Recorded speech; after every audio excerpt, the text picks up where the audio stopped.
Hey gamers, Maniac here with GameAccess.net. I was surprised to see the response to my previous Lost Media video.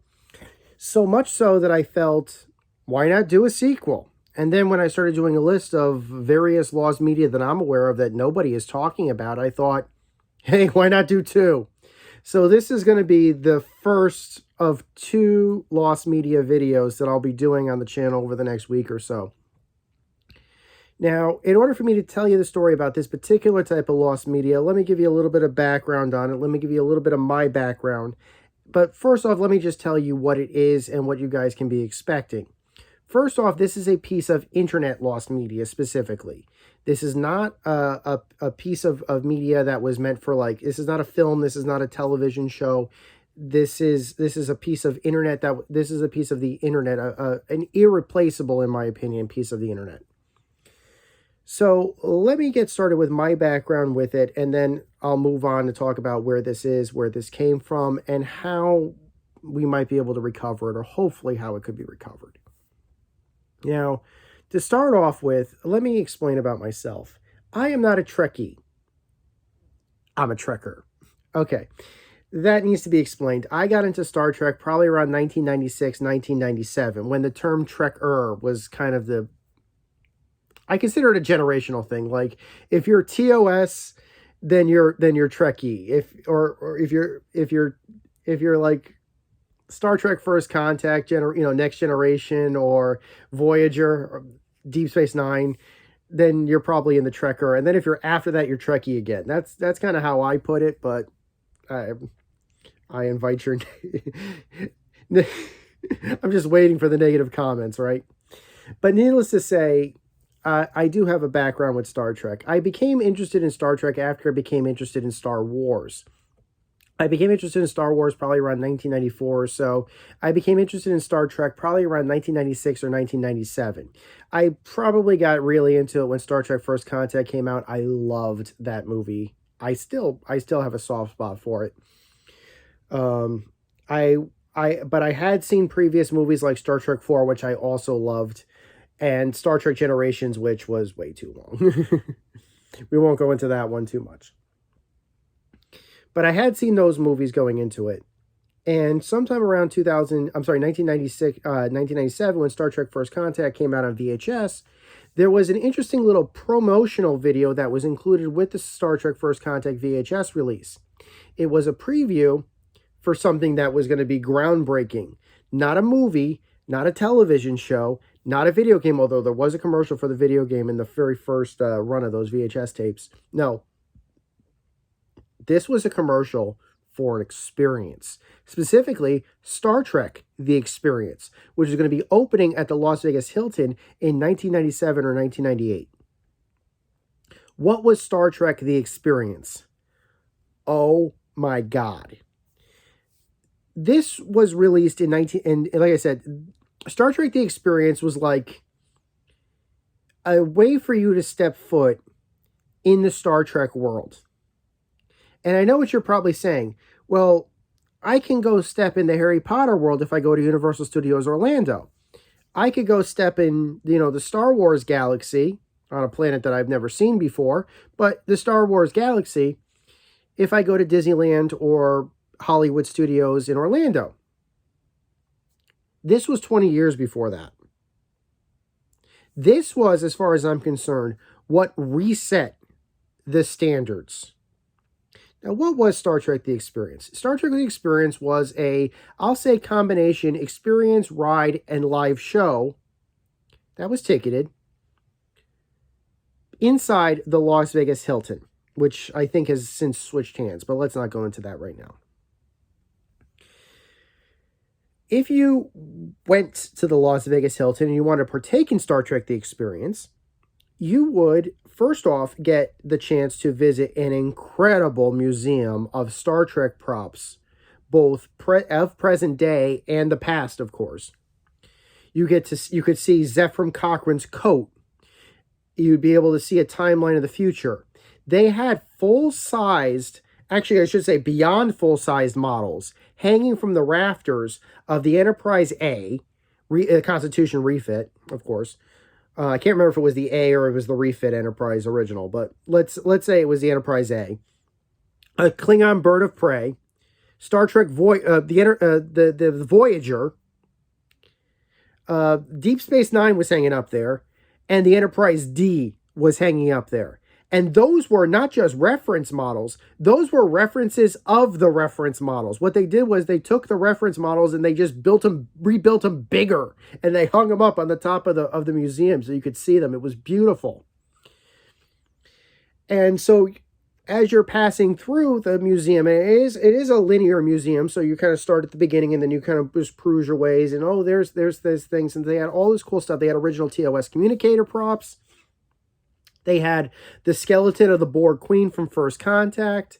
They had a full timeline of the history, and my father was so mad when he was reading the history and he found out Jim Kirk was dead. He was not happy to read that. But needless to say, that was all there. And there's archives of that, even though it's now defunct, and it has been defunct for a while, and I'll talk about that later on. That kind of information, it thankfully has been documented. In fact, I've actually got an original, I think it was a VHS-C tape or something. I've been looking for it for at least a couple of months now, of where my dad's VHS-C archives were, because I'm fairly certain that I have some footage of it from the initial opening. But unfortunately, I have not been able to find it, but that's not about this video, and it's not important, so don't worry about it for right now. If that ever happens, it'll be a separate video, but don't worry about that. So, needless to say, so once you were done there, then there was a whole thing where you get to call what was later called the Klingon Encounter. What could you do in this? Well, let me explain to you what would happen, okay? Picture yourself waiting in line for what you think is a simulator. Your doors are ready just like you would get on Star Tours or Body Wars back in the day. You'd get up, you'd line up, and have you set up in rows. And then the pre-flight video would show up, what you think would be the safety video. And as you were watching the safety video would start walking out, like a bad cable connection. You'd see snow on the screen. Then everything would get dark. And then everything would get really dark, like pitch black. And then, about 30 seconds to a minute later, the lights would come back on. And you weren't where you were. Previously, where you were was waiting to get on a simulator. Now you were standing on the transporter pad of the Enterprise D. You look down, and you see the transporter pad underneath you. You look behind you, you see the edge of the transporter pad. You look in front of you, you see the transporter console and the transporter chief explaining to you what was happening. You had been transported onto the Enterprise D mid-battle, and they're under attack by Klingons. Thank God we saved you. Come, let's go to the bridge. And they literally take you from the bridge, basically to the bridge, through the corridors of the Enterprise D, right onto the bridge. You're basically standing where Tasha Yar and Lieutenant Worf stood, basically. And right in front of you is the view screen. It is a 1-to-1 perfect recreation from what I've been told. I saw footage of LeVar Burton standing on it, and this was a guy that could verify that those consoles were correct. He's looking at it like, oh my God, they even recreated all the fake initials that we put on these that we knew we wouldn't see. He's like, there's my initial. He's like, there's their initials. There's the guys. Because what had happened is, because none of those consoles it was low resolution. Because none of those consoles were visible, they had to put something on them to make it look like stuff. So maybe it was Michael Okuda or something. I don't know. When the consoles were made, they basically just put gibberish on there, but in some cases they also put the initials of the team and stuff like that. So obviously the actors would be able to see that. And of course, like I said, LeVar Burton, I distinctly remember him in a behind the scenes clip saying, yep, those are my initials, those are his initials, those are the it's all here. He was like, he was amazed by it. And it is incredible to be standing on that bridge, especially if you were a big fan of Star Trek The Next Generation, like I was. Again, I didn't watch it back in the day, but I did watch it when it was in syndication at that time. And I still watch it to this day in syndication. And it's like, I was there. It's like you watch that episode and you're like, I was there. So you basically, you see the view screen out and you're explained that the Klingons wanted to capture you. That's why they're attacking the Enterprise. They think one of you is Captain Picard's ancestor. Now, as far as I know, nobody in my tour group was French, but who knows? Like, I'll give them the benefit of the doubt. And that's why Captain Picard is not on the bridge anymore. He's mysteriously disappeared to some type of time displacement or something. And they assume that Picard will return once we're returned to our normal time. Now, if I remember correctly, time travel in Star Trek doesn't work that way, but let's just say it does.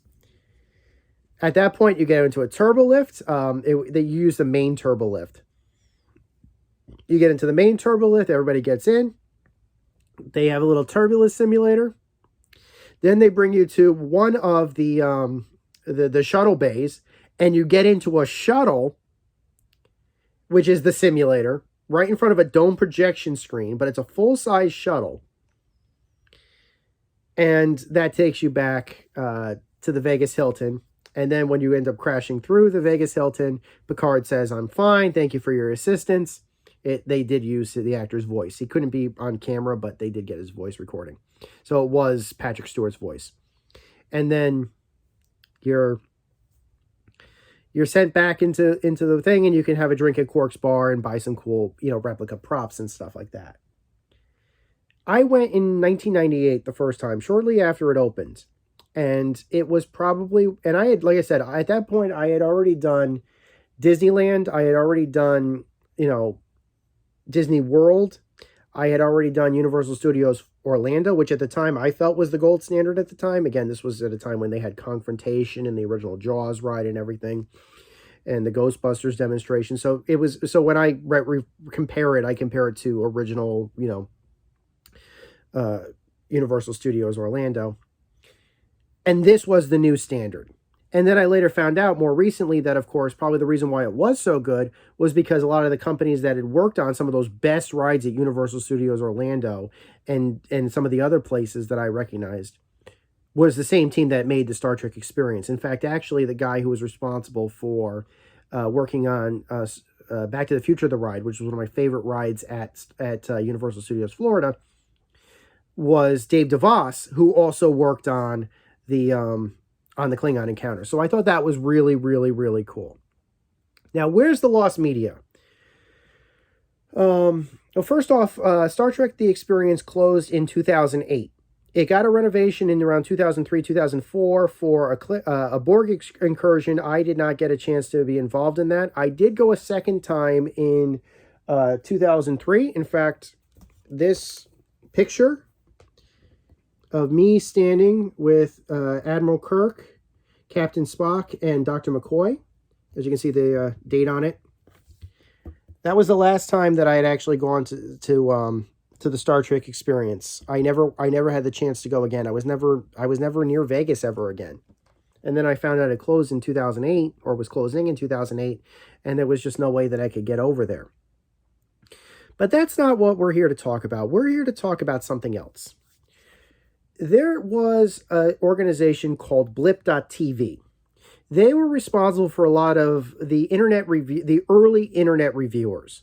Most of the major early internet reviewers couldn't post to YouTube back in the day.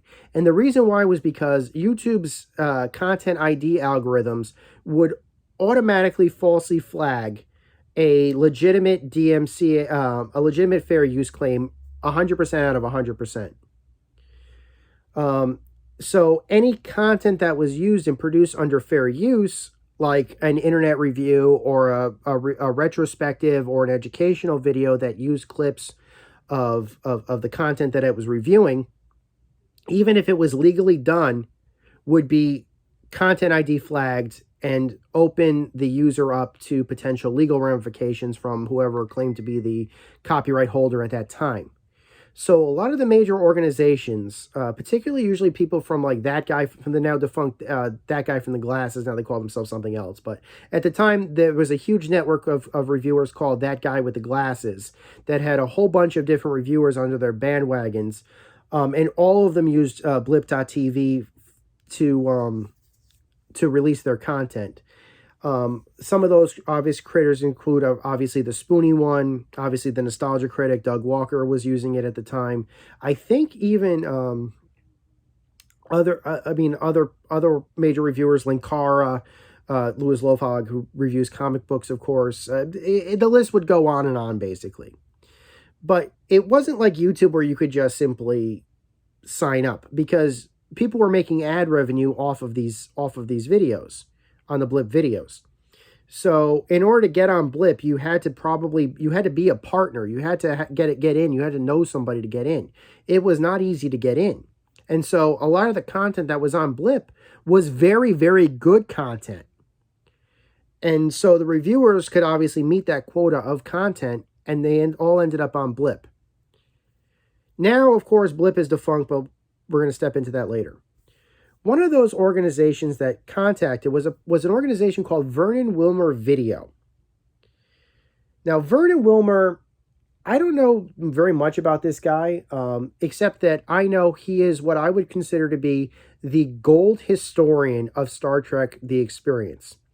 Whereas nowadays you have a lot of YouTube reviewers basically that post weekly videos of what it's like and what is changing, like Disney World or something like that. There's plenty of people that are doing that on a regular basis these days. Vernon Wilmer actually was before all that. Vernon Wilmer was like a documentarian of like every piece of information that he could find on the Star Trek Experience, whether it was produced on, for television, like a behind the scenes thing, or original cast pictures, video of the not the rehearsals, what the casting, the casting and everything, as well as the rehearsals. This guy had access to a lot of stuff. He was a cast member. Like, by the time the show closed, he actually was an employee of the Star Trek Experience. In fact, actually, and I'll talk about this later, you do actually see him in the closing Star Trek: The Experience documentary that was included on the Next Generation era Blu-ray combo pack. There was like a special disc with like Star Trek 7 through 10 on Blu-ray. On that last disc is actually a closing day, and I'll get into that later. He's in there. So in this particular basically what happened is that Vernon Wilmer had created this documentary, which was called Star Trek: My Experience, which was an incredible multi-hour, multi-part documentary, starting from like the beginning of the inklings of Star Trek. He included interviews with the cast. He included behind the scenes clips. He included re-interviews. I don't know where he got this footage from, but he had gotten this. This was just incredible to watch. And I remember sitting in my chair sitting in my dad's office chair one day in like 2010, 2011, and just watching the entire thing multi-hours all day on a weekend. Star Trek: My Experience. Now, this is where the video stops.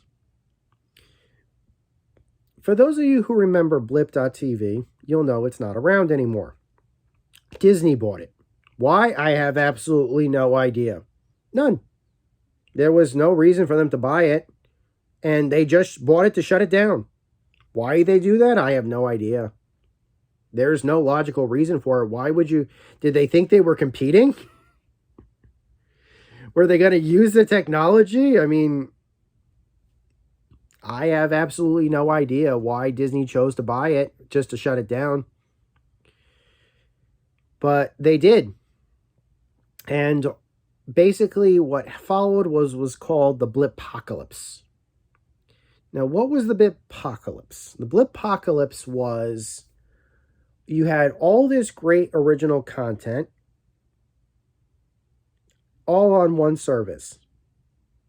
And then that service shut down permanently. That means that all data on it, if it wasn't backed up to another medium, is now lost. And that was the Blip-pocalypse. I know that there were some great video game reviews done by Bennett the Sage. Those are gone. Can't watch those anymore. Spoonie stuff thankfully was archived by somebody. It wasn't by Spoonie. Spoonie never reposted most of his stuff. But to me, the biggest loss was this documentary series, Star Trek My Experience by Vernon Wilmer. Now, as for what the following is about it, Vernon Wilmer had an internet following many years ago. He was accessible. In fact, I remembered actually asking him right after I saw that Star Trek My Experience closing, Star Trek the Experience closing video, if he was in there, and he actually did get back to me. Nice guy. Said yes, it was him. As far as I know, his plan was to follow up Star Trek My Experience's 3-part with at least a 4th part. He was going to do what was being referred to as a 2nd season. He even released a teaser on Blip before it shut down. And that teaser was that he showed pictures of all the models going in the dumpsters. Basically what had happened after the Star Trek Experience closed. It was so tragic to look at. Unfortunately, Blip shut down before it ever happened. And I have been looking for years. Some time ago, Vernon either closed his YouTube channel or, disappeared from the internet. I don't know. Occasionally, I've done searches online for this material. I haven't found it. Most of the stuff that's archived on YouTube about Star Trek The Experience is probably one of two things. It's either re-edits of the video content that was included with the with the Blu-ray disc set, which is, by the way, was still worth watching, absolutely separately, still worth watching, and some ride footage and stuff like that. But that's it. That's all I found. As to what happened with the footage, as to what happened to Vernon Wilmer, I don't know. I don't know. Part of the reason I'm doing this video is kind of a plea to Vernon Wilmer. Vernon, please, repost it. I don't care where. Put it on Vimeo or something. Please tell me you still have the footage. At least tell me you still have it. Please, please, please. It closed in 2008. The closing video is available online. I showed it to my fiance this past weekend. There were tears. Every time I watch it, it breaks my heart. My heart goes out to all the actors that worked their butts off on this, on that experience, to all the creators that also can contribute. That should still be running as far as I'm concerned. That was so far ahead of its time when it was released. Only now are major organizations trying to catch up, and some of them aren't even trying. Or aren't even getting close to it. Like, there's new stuff today that's coming out from major parks that can't hold a candle to Star Trek The Experience. There's some stuff that gets there, that can get there. So yeah, that's the lost media. Star Trek My Experience. The creator, Vernon Wilmer. The organization, Vernon Wilmer Video. The cause, the Blipocalypse. Hope you guys enjoyed this video. Live long and prosper.